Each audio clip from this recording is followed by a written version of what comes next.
Deal में Israel को मान्यता देने का दावा किया जा रहा है। पाकिस्तानी डेलीगेशन जाने का दावा।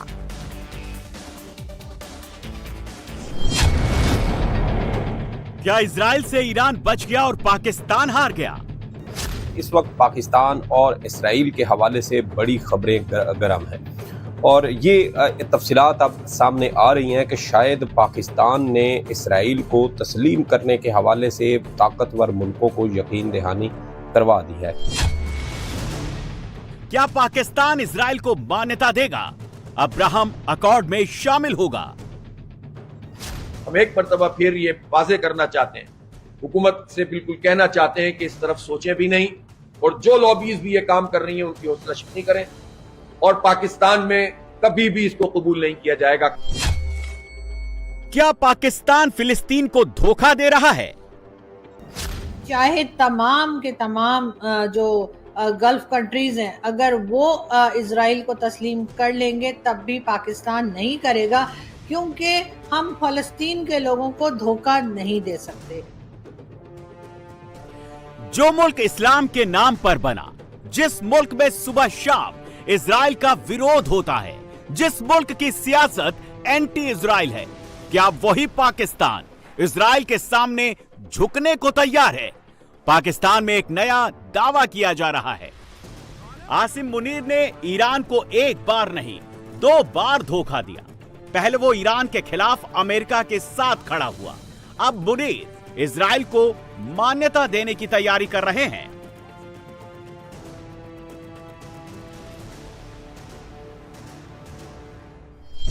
यहाँ पर मैं इख्तिलाफ करूंगी हामिद मीर साहब से कि उन्होंने ये बात बिल्कुल गलत कही कि पाकिस्तान फलस्तीनियों को धोखा नहीं दे सकता। पाकिस्तान ने तो फलस्तीन को बहुत साल पहले ही धोखा दे दिया था। अगर आपको याद हो तो हमारे यहाँ के डिक्टेटर जनरल मोहम्मद ज़ियाउल हक, जी हाँ, ज़ियाउल हक ने जब जॉर्डन किंग के साथ मिलकर फलस्तीन में मदद की थी, फलस्तीन के लोगों को जान से मार देने की, तो उस वक्त आप लोगों का आपको धोखा याद नहीं रहा या धोखा देते हुए आपको शर्म नहीं आई यहाँ के लोगों को कि उन्होंने कहा यह जाता है कि जॉर्डन किंग ने जितने फलस्तीन के लोगों को मारा उतने तो शायद इजराइल 20 साल में भी ना मार सके। और ये बात जो है ये हमेशा हमारे हिस्ट्री में रहेगी कि हमारे यहाँ के डिक्टेटर ज़ियाउल हक, जनरल मोहम्मद ज़ियाउल हक, जिसने 11 साल पाकिस्तान में हुकूमत की, कह के तो ये आए थे कि जी 90 डेज में इलेक्शंस करवाएंगे, लेकिन उसके बाद 11 साल किस तरीके से वो यहाँ पर कब्जा ग्रुप की तरह बैठे रहे और उसके बाद जो कुछ हुआ वो सबके सामने है।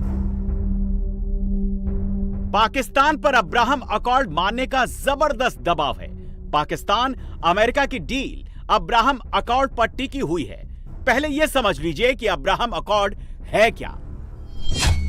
अब्राहम अकॉर्ड समझौता के तहत ही इजराइल का यूएई समेत कई अरब देशों के साथ रिश्ता सामान्य हुआ है। सितंबर 2020 को व्हाइट हाउस में इजराइल, बहरीन और यूएई ने अब्राहम अकॉर्ड पर साइन किया। बाद में मोरक्को और सूडान ने भी इजराइल को मान्यता दी। ट्रंप अब सऊदी अरब समेत दूसरे मुस्लिम देशों को भी अब्राहम अकॉर्ड में शामिल होने के लिए तैयार कर रहे हैं। यही वजह है कि आज तक मुनीर ने नहीं बताया कि बंद कमरे में ट्रंप के साथ मुलाकात में आखिर क्या डील हुई थी। एक मरतबा फिर इब्राहिम अकॉर्ड के हवाले से बहुत सी बातें आगे बढ़ रही हैं और कुछ अरब ममालिक तो पीछे जा रहे हैं अमेरिका के आगे, और पाकिस्तान पे भी एक मरतबा फिर दबाव डाला जाएगा।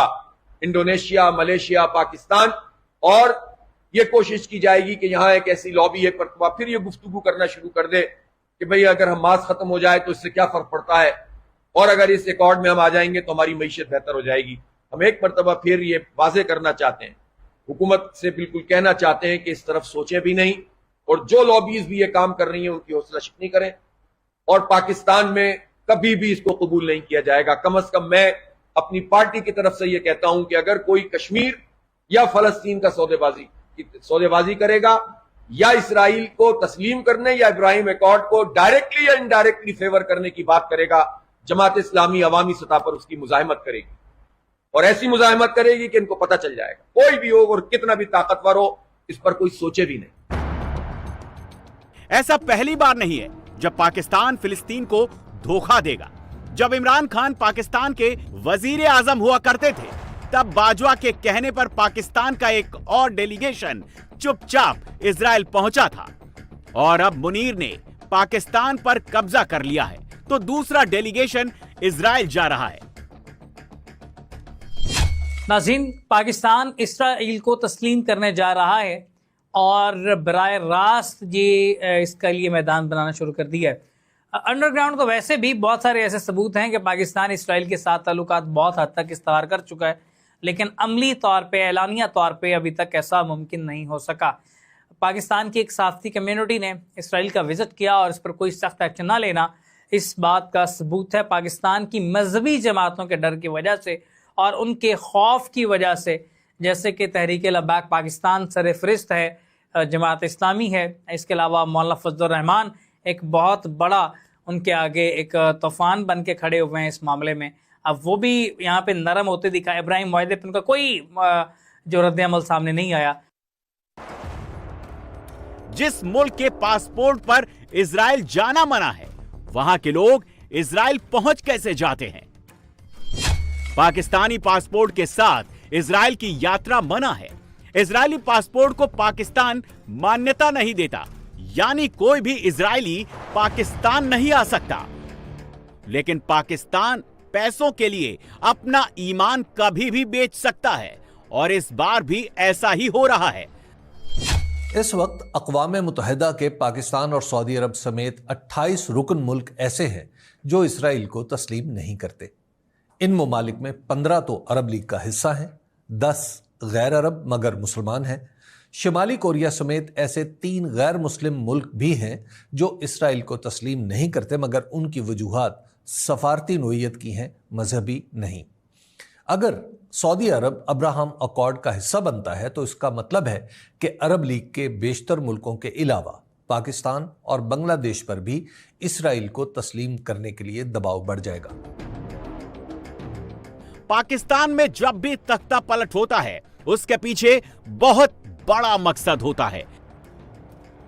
जब मुशर्रफ ने तख्ता पलट किया था तो अमेरिका को अफगानिस्तान में तालिबान में जंग लड़नी पड़ी थी। इस बार ट्रंप इजराइल को किसी भी कीमत पर इस्लामी देशों से मान्यता दिलाना चाहते हैं, और पाकिस्तान में आसिम मुनीर ने ट्रंप की लाइन को ही आगे बढ़ाना शुरू कर दिया है। अभी जो इसराइल की बातें सारी हो रही हैं, ये वही तरीका हो रहा है। ये स्लोली आप लोगों को दिमागी तौर के ऊपर तैयार कर रहे हैं पिछले कम से कम 5 साल से। इमरान खान के दौर से इमरान खान सीवियरली रेजिस्ट कर रहा था। This is one of the reasons कि उसको नीचे उतारा गया। और उसके बाद अभी जब ये हुकूमत, आप सोचो, एक बात सोचो, इतनी ज्यादा गैर मौसर किस्म की और इतनी ज्यादा कम पॉपुलर जमात जो है वो कोशिश कर रही है क्या कि इजराइल के बारे में लोगों को सॉफ्ट किया जाए। इसका क्या मतलब बनता है? इसका मतलब बनता है कि इनके ऊपर बहुत ज्यादा प्रेशर है, स्पेशली ट्रंप का फील्ड मार्शल साहब के ऊपर बेतहाशा प्रेशर आया, जिसके बाद अब ये दोबारा कटा खोल रहा है।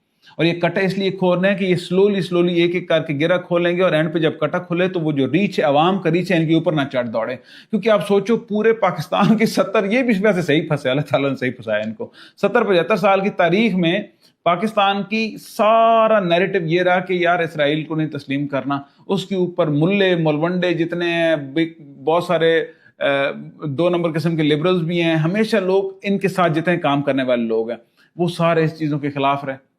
अब उनको समझ ही नहीं आ रही कहां जाएं, किधर जाएं। पाकिस्तान सरकार में शामिल मंत्री धीरे धीरे अपने स्टैंड क्लियर कर रहे हैं। हमेशा से सऊदी अरब को फॉलो करने वाले पाकिस्तान के हुक्मरानों को लगता है कि अगर सऊदी अब्राहम अकॉर्ड में शामिल होता है तो पाकिस्तान की आवाम को भी सऊदी के बहाने तैयार कर लिया जाएगा। हालांकि पाकिस्तान की आम जनता इसके लिए तैयार नहीं है, लेकिन पैसों की लालच में पाकिस्तान अपनी आवाम को भी धोखा देने के लिए तैयार है। इस वक्त बज़ाहिर जो माहौल बनता दिखाई देता है मुस्लिम उम्मा के अंदर, वो यही है कि अगर सऊदी अरब और यूएई समेत जो दीगर ताकतवर मुस्लिम ममालिक हैं जो माली तौर पर पाकिस्तान से बहुत ज़्यादा तगड़े हैं, अगर वो इसराइल को तस्लीम करने के हवाले से फ़ैसला कर लेते हैं तो फिर उनकी देखा देखी पाकिस्तान भी इसराइल को तस्लीम कर सकता है। इस हवाले से ख्वाजा आसिफ साहब का बयान मौजूद है, राना सनाउल्लाह साहब का बयान मौजूद है, दीगर हुकूमती शख्सियात के बयानात मौजूद हैं। राना सनाउल्लाह साहब ने तो यहाँ तक कह दिया कि अगर सऊदी अरब और दीगर ममालिक इसराइल को तस्लीम करते हैं, तो पाकिस्तान, ईरान और दीगर ममालिक को आपस में अपने मफादात को देखते हुए इस पर मुतफिका तौर पर फैसला करना चाहिए। अब इसराइल को तस्लीम करने के हवाले से क्या पाकिस्तान ने अमेरिका या दीगर ममालिक को यकीन दहानी करवा दी है? जहां फिलिस्तीनी और पाकिस्तानी भाई भाई कहे जाते हैं, जहां फिलिस्तीन के फेवर में जंग लड़ने के लिए पाकिस्तान की अवाम इजराइल से लड़ने को तैयार बैठी है, उस पाकिस्तान के हुक्मरान इजराइल के साथ